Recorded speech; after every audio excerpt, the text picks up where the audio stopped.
कोयला भंडार के लिए मशहूर महाराष्ट्र का चंद्रपुर औद्योगिक शहर है। ये राज्य के विदर्भ इलाके में खुदाई केंद्र के रूप में जाना जाता है। इस लोकसभा सीट में 6 विधानसभा सीट हैं। इस सीट पर 2019 के चुनाव में कांग्रेस के सुरेश धनोरकर को जीत मिली थी। उन्होंने बीजेपी के हंसराज अहीर को 40,000 से ज्यादा वोटों से हराया था। राजनीतिक जानकारों का अनुमान है कि इस बार इस सीट पर कड़ा मुकाबला होगा, क्योंकि महायुति गठबंधन ने 6 बार के बीजेपी विधायक और महाराष्ट्र के वन मंत्री सुधीर मुंगतीवार को अपना उम्मीदवार बनाया है। उन्होंने चंद्रपुर लोकसभा सीट के 6 में से 2 विधानसभा सीट पर चुनाव जीता है। उन्होंने बल्लारपुर से पिछले 3 बार विधानसभा चुनाव जीते। इससे पहले वे चंद्रपुर विधानसभा सीट से 3 बार चुने गए। कोई भी माई का लाल ये नहीं कह सकता कि मैंने प्रगति नहीं की या मैंने इस मतदार संघ की सेवा नहीं की। अब बारी आई है केंद्र के माध्यम से चंद्रपुर वनी आर्मी लोकसभा क्षेत्रों की समस्याओं को और लोकसभा में मैं चंद्रपुर आर्मी वनी लोकसभा का आवाज बुलंद करूंगा, आम जनता का आवाज बुलंद करूंगा और केंद्र सरकार की ओर से जो योजना है छोटी से बड़ी तक सब योजनाएं ये मैं अपनी लोकसभा क्षेत्र में लाऊंगा। मेरी ये कोशिश रहेगी। चंद्रपुर जिले में जो विकास हुआ, चंद्रपुर शहर में विकास हुआ है, बल्लारशाह विधानसभा में जो विकास हुआ, वो 30 साल से जो बीजेपी ने विकास किया है, यानी सुधीर मुनगंटीवार जी ने जो विकास किया वो बाकी विधानसभा क्षेत्र में ऐसा हुआ नहीं है।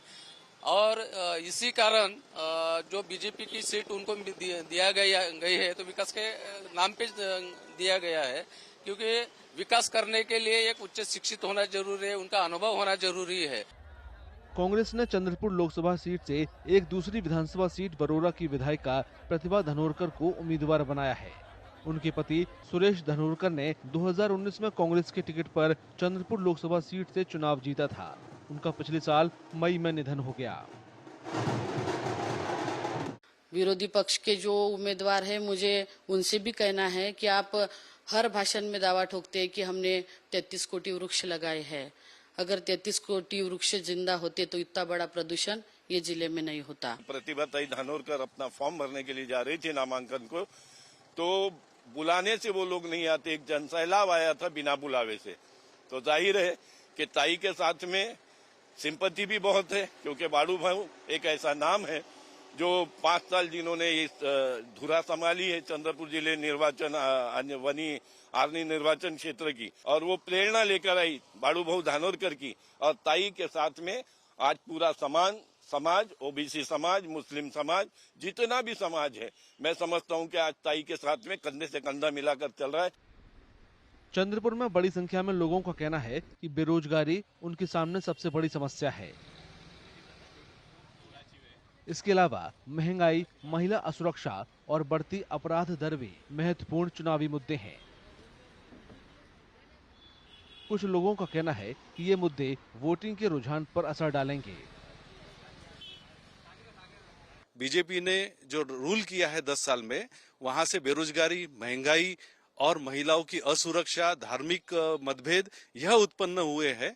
तो इस उत्पन्न खतरे को, कमियों को दूर करना है तो कांग्रेस की विचारधारा, जिसने इतने सालों में इन सब चीजों के विरुद्ध में लड़ाई लड़ी है, तो मुझे ऐसा लगता है कि चंद्रपुर उस चीज को ध्यान में रख के काम करेगा कि किसने इस देश के विकास में काम किया है, किसने महंगाई के विरुद्ध में काम किया है, वो ध्यान रखते हुए वो वोट करेगा। और मुझे ऐसा लगता है कि इस बार चंद्रपुर वासी कांग्रेस पार्टी को वोट करेंगे। कि अगर हम लोकल मुद्दों पे बात करें तो लोकल मुद्दों में हमारे यहाँ भाजपा के शासन में दारूबंदी की गई थी, जिससे सिटी में क्राइम रेट बहुत बढ़ गया था और बेरोजगारी भी बहुत बड़ी थी कि जो छोटे छोटे दुकानदार छोटी छोटी जगहों पे लोग काम करते थे, तो वो बेरोजगारी को भाजपा ने बढ़ाया था। तो उसका रोष इस बार भाजपा पे दिखेगा। चंद्रपुर सहित महाराष्ट्र की सभी 48 लोकसभा सीट पर लोकसभा चुनाव के पहले चरण में 19 अप्रैल को वोटिंग होगी।